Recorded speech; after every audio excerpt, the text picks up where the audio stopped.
Beat Saber is hands down one of the most popular VR games in the world, even 4 years after its release. If you were like me, it may have even been your very first VR game purchase, especially if you are a Quest owner, where Beat Saber has made over $100 million in sales on the Quest platform alone. But why is Beat Saber so good? With the help of former Oculus CTO John Carmack, we can reverse engineer Beat Saber to find the 5 aspects that make it one of the biggest VR games in VR history. The most popular virtual reality app is Beat Saber, which nobody predicted back then. It actually makes very clear sense when you analyze it from hindsight and look at the engineering reasons, where it's not just that it was a magical, quirky idea. It was something that played almost perfectly to what turned out to be the real strengths of VR, where the one thing that I really underestimated importance in VR was the importance of the controllers. I was still thinking we could do a lot more with the gamepad, and just the amazingness of taking any existing game, being able to move your head around and look around,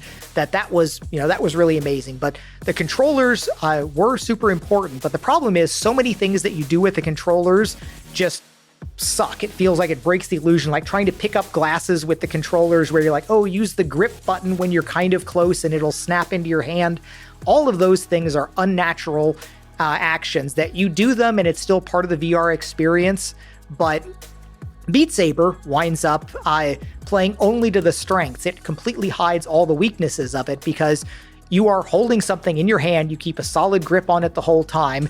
It slices through things without ever bumping into things. You never get into the point where, I'm knocking on this table, but in VR, my hand just goes right through it. So you've got something that slices through, so it's never your brain telling you, oh, I should have hit something. You've got a lightsaber here. It's just you expect it to slice through everything.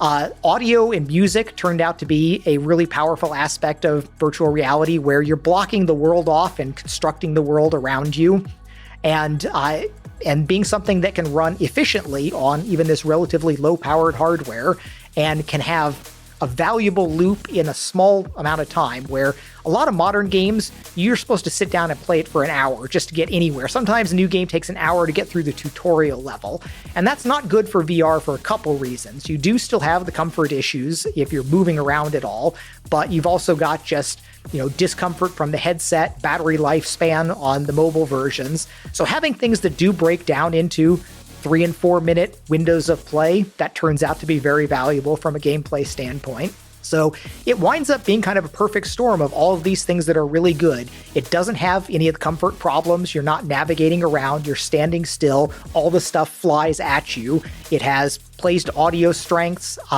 It adds the whole fitness in VR. Nobody was thinking about that back at the beginning, and it turns out that is an excellent daily fitness thing to be doing. If you go play an hour of Beat Saber or Supernatural or something, that is legit solid exercise, and it's more fun than doing it just about any other way there. Maybe this is a good formula to create a successful VR game with where VR hardware is currently. Let me know what you think led to Beat Saber's success in the comments below, and you can click this video here to see the 5 VR games that changed my life. Thanks for watching, and I'll catch you in the next Quickie.